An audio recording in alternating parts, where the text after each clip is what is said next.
¿Por qué leer los cuentos clásicos de Hans Christian Andersen y los hermanos Grimm? ¿Algunos de ustedes los han leído?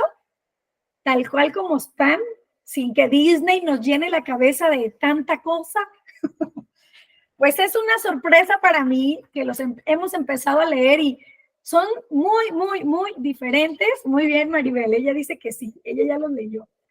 Son muy diferentes a lo que viene en pantalla. Entonces, ahorita estamos hablando que la mayoría de los cuentos modernos siempre son, terminan felices, trae pocas cosas feas, siempre hay una solución buena y no son como los de Hans Christian Andersen. ¿Se acuerdan que una vez les platiqué? Nunca lo han leído, el de los zapatos rojos. ¿Nunca los han leído? Está bien dramática. La cerillera, el soldadito de plomo. Parece que el final siempre es un drama, no termina como felices para siempre. La sirenita, o sea, son muy diferentes en la vida real. Pero mi clase de hoy es para a animarles a que lean los cuentos originales, aunque se nos hagan muy fuerte para nuestros hijos. Son con los que en la antigüedad crecieron los antiguos, ¿sale? Entonces, quiero comenzar por decirles el cuento de los, es que se los quería leer, pero realmente son muy largos, entonces se los voy a resumir. Los zapatos rojos se trata de una niña que es muy, muy pobre y la esposa del zapatero al verla le cose con remiendos, le hace unos zapatos y se los da rojos. Y entonces la niña se enamora, aunque están así como remendados, que no son así muy bonitos, pero el rojo le encanta. Y la mamá de ella se muere y ella no tiene otros zapatos con que ir al velorio y va con sus zapatos rojos. Entonces no tenía papá. Y pasa una señora viejita rica y le dice al padre que ella se hace cargo de esa niña y la niña dice, fue por mis zapatos rojos. Pero entonces la anciana le ve sus zapatos y dice, qué horribles zapatos, y se los quema. Y la niña se queda pensando, y le da otros zapatos, o sea, no la deja sin zapatos. Pero después dice que viene la reina con su hijita a ese pueblito y la hija trae unos zapatos rojos. Entonces la niña se queda fijada en los zapatos rojos y que solo podía pensar en los zapatos rojos. Total que consigue unos zapatos rojos. Y ella se sentía orgullosa de ir a la iglesia con sus zapatos rojos. Para esto, la viejita que la había adoptado no veía bien. Entonces no veía que traía zapatos rojos porque a ella no le gustaban. Pero la niña, si cantaban alabanzas, si iba a hacer su primera comunión, creo, o algo así, solo pensaba en sus zapatos rojos y eso era lo que llenaba la mente.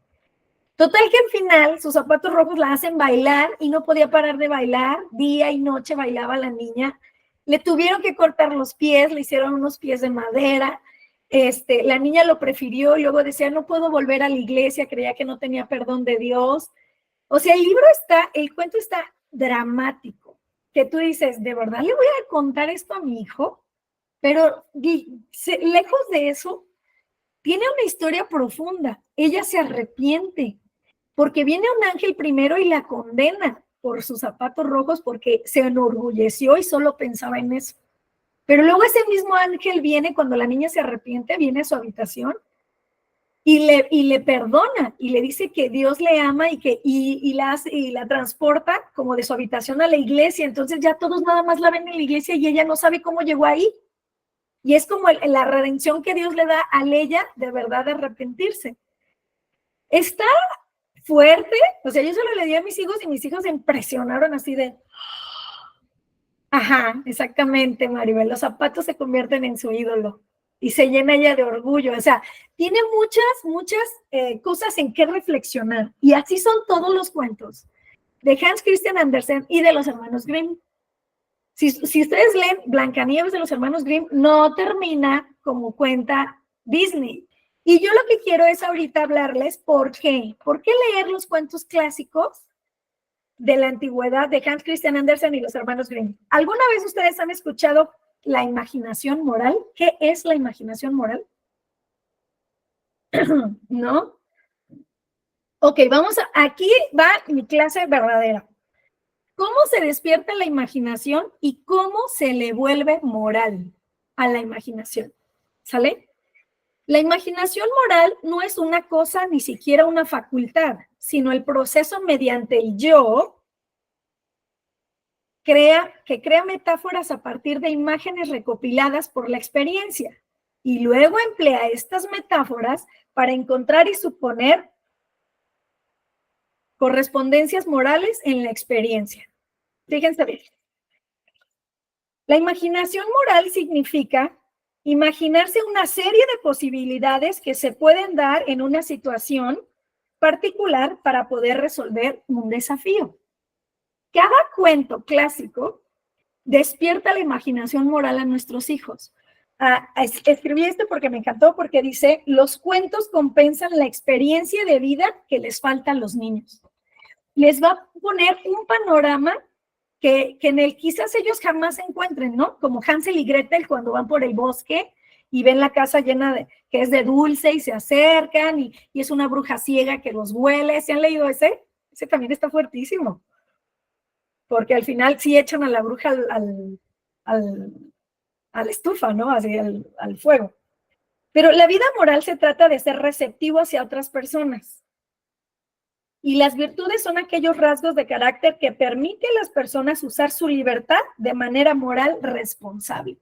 Eso es lo que estos cuentos nos enseñan y despiertan a nuestros hijos. Todos nuestros hijos tienen imaginación, pero hay que también hacer que esta imaginación que viene de nuestros hijos sea moral. Y se acuerdan que la moral es como el civismo, ¿no? El tratar el segundo mandamiento, el tratar amar a nuestro prójimo como a nosotros mismos. Entonces, es ver que cualquiera de nosotros se puede convertir en bruja o cualquiera de nosotros se puede convertir en virtud. Ahora, la imaginación moral está activa. No, la imaginación moral está cautiva para bien o para mal, fuerte o débil, pero necesita cuidados y ejercicio adecuado. La riqueza o la pobreza de la imaginación moral depende de la riqueza o pobreza de la experiencia. ¿Cómo creen ustedes que está la imaginación moral de nuestros niños si son niños? Está pobre y débil, pero los cuentos nos van a ayudar a que ellos compensen esa experiencia que no han vivido por lo que han podido leer y entender de los cuentos clásicos, ¿sale? Los cuentos de hadas y las historias de fantasía capturan el significado de la moralidad a través de vívidas representaciones de la lucha entre el bien y el mal, madrastras malvadas, niños perdidos, reyes buenos pero equivocados, lobos que amamantan a gemelos, hijos menores que no reciben herencia, pero deben abrirse camino en el mundo, hijos mayores que desperdician su herencia, etcétera. Todos esos temas vienen en los cuentos clásicos de Hans Christian Andersen y de los hermanos Grimm. La mera instrucción en moralidad no es suficiente para nutrir las virtudes, más bien es necesario presentar una visión de la bondad misma de una manera que sea atractiva y despierte la imaginación. ¿Alguno de ustedes ha leído La Reina de las Nieves de Hans Christian Andersen? También se los recomiendo, son los más clásicos y más reconocidos de él. Porque, en los cuentos de hadas brillan como en un espejo las virtudes y la maldad y el engaño quedan desenmascarados de sus pretensiones de bondad y verdad. Cuando leí La Cenicienta de Hans Christian Andersen, nunca dice que la Cenicienta es bonita. Dice que las hermanastras son bonitas, pero eran malas por dentro. Y habla que su mismo papá le empieza a decir Cenicienta. O sea, ni siquiera el papá le guardaba ese amor que en las películas siempre nos dan, ¿no? Que es el papá el que la ama y la madrastra que no. No, el papá también se voltea y le empieza a decir Cenicienta a su hija. Y veía el papá cómo la madrastra y las hermanastras la trataban y el papá no decía nada. Pero cómo ella iba y rezaba a la tumba de su madre y oraba, por favor, cielito, dame, o sea, no había la madrina ahí, sino ella iba y oraba ahí en la tumba de su mamá y le caía el vestido y era un baile de 3 días y se ponía un vestido y salía. Y al día siguiente volvía a ir a ese lugar, oraba y le salía otro vestido más bonito y el tercer día más bonito. Todos podemos encontrar rasgos bíblicos ahí. Un baile de 3 días y el tercer día el mejor vestido, la resurrección del Señor Jesucristo. Cómo ella dormía en las cenizas y le decían Cenicienta, podemos ver que se asemeja a Job cuando dice que se sentaba en polvo y ceniza humillándose. Cuando viene el rey, el príncipe a buscarla, ella dice que se lava la cara y se limpia. Y es como cuando se nos dice que la iglesia se va a presentar sin mancha y sin arruga delante del Señor, ¿no?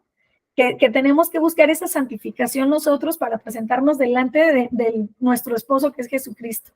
Entonces, todos los cuentos están narrados de una manera que nos deje una experiencia más que la pura, ¡ay, qué bonito cuento! ¡Ay, qué bonito está! No, sino que es más profundo de lo que podemos ver a simple vista. Nosotros podemos ver muy bien la lucha del bien y del mal y el carácter del mal y el carácter del bien en Narnia. Yo creo que ya todos hemos leído Narnia o visto la película y cómo se ejemplifica la maldad y cómo se ejemplifica la bondad. Y entonces nuestros hijos ya van teniendo una imaginación moral de eso que hizo está mal. Ay, ¿por qué Peter los traicionó? Mira, ya se dio cuenta de que la bruja es mala, aunque él creía que era buena. Entonces, eso les va dando a nuestros niños la experiencia que les hace falta para leer. En el libro de la República de Platón, Platón escribe que él nos encarga presentar a nuestros hijos las mejores historias y protegerlos de las peores para que en ellos nazca una imaginación moral. A veces vamos a encontrar cuentos como el de los hermanos Grimm, el de Pulgarcito. De un par de ancianitos que no tenían hijos y entonces nace así chiquitito, pero era bien vago, ese Pulgarcito era bien vago y se va de la casa y le pasan 1,000,000 de cosas y al final regresa y parece como si no hubiera pasado nada, pero yo les dije a mis hijos, ¿qué les parece Pulgarcito? Y dicen, no mamá, pues es que, o sea, hasta una vaca se lo traga. Entonces cuando matan a la vaca sale en medio ahí Pulgarcito, entonces dice, pues aunque regresó a su casa, sufrió mucho porque era muy vago. Entonces, el niño ya se está haciendo se fue del cuidado de sus padres, mentía, robaba, o sea, hizo muchísimas cosas y no termina bonito, simplemente regresa con sus papás y como si nada hubiera pasado. Pero digo, ¿tú crees que no se asustó de todo lo que pasó? Al final regresa a casa, es lo que todos hacemos. Todos somos unos vagos perdidos, pero si volvemos con Dios, volvemos a la paz, a la seguridad, a estar confiados, a saber que alguien nos ama. Entonces, ese es el centro de cada uno de los cuentos de Hans Christian Andersen y de los hermanos Grimm. Entonces, es mi anhelo que podamos conversar estos cuentos porque son, y para lo moderno, son muy duros, pero fíjense bien, a veces se muestra la imaginación moral mostrando los vicios en los personajes principales.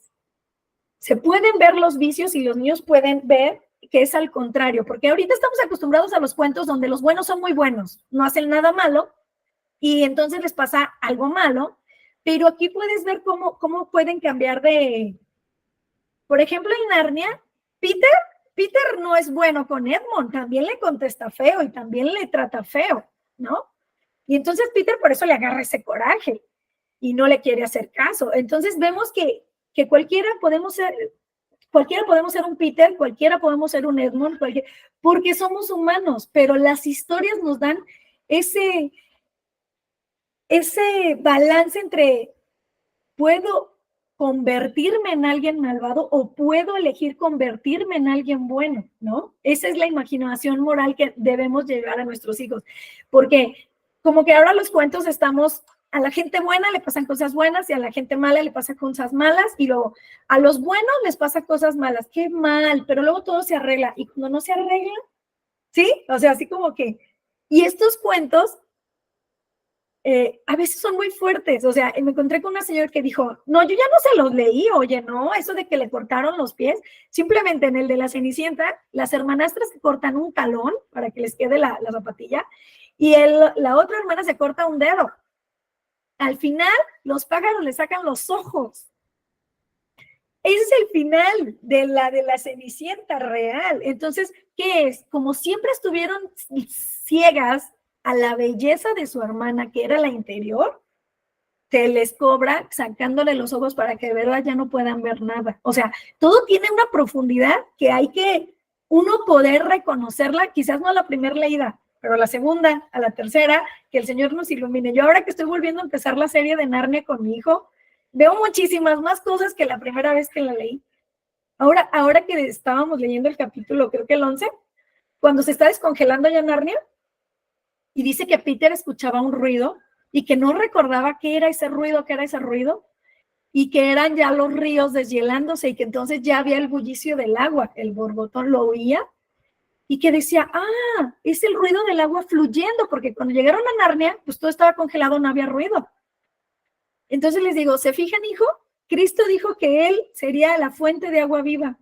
Y lo primero que oye Peter es el agua viva está fluyendo en Narnia y está reverdeciendo todo. Y ya se quedaron así, sí es cierto. Y son cosas que yo no había visto en la primera leída, pero en esta segunda leída son cosas que ya estoy viendo, ¿no? Y cómo la primavera significa la vida, el llegar pues sí, como el renacer, ¿no? De la primavera. Entonces, ese es mi tema de hoy. No sé si tengan preguntas, comentarios. Estos ojos de la era moderna, como el patito feo. El patito feo habla del bullying que se les hace. Entonces yo busqué y dije, no, a ver, en la antigüedad, ¿cómo se veía el patito feo? Y el patito feo habla de que él pudo sobrevivir a todo por la belleza que él anhelaba cuando él conoce a los cisnes. Él todavía decía que era un patito feo, pero él vio los cisnes y dijo, qué hermosos son esas aves. Él era chiquito, o sea, no parecía todavía el cisne, sino era el patito feo todavía.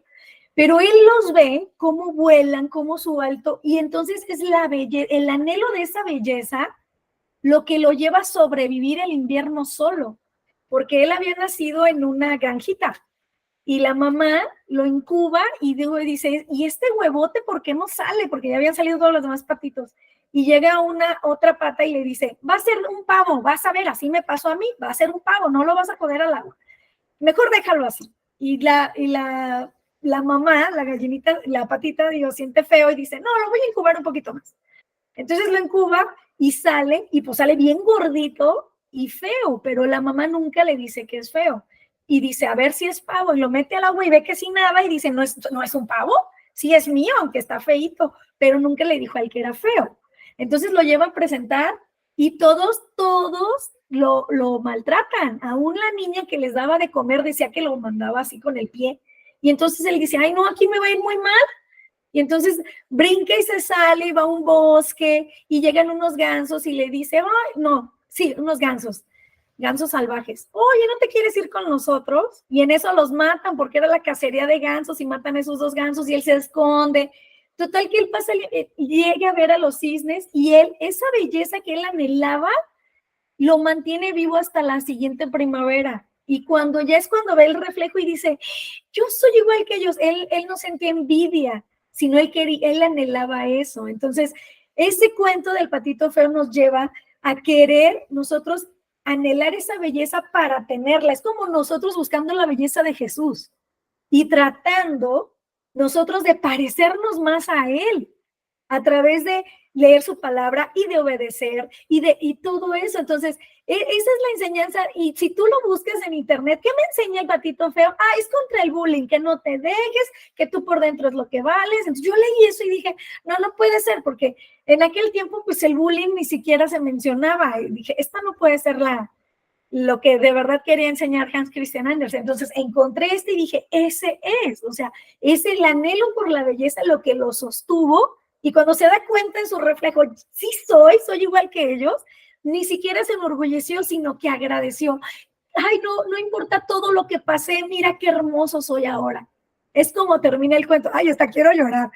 Pero es muy hermoso encontrar esos tesoros en los cuentos clásicos antiguos que ahora la gente no quiere que nuestros hijos, porque se van a traumar, porque son muy fuertes. Y se me viene a la mente cuando en Proverbios habla de la mujer malvada, que es muy guapa, ¿no? Que se perfuma, que sale por la calle y que le habla al jovencito y se lo trae.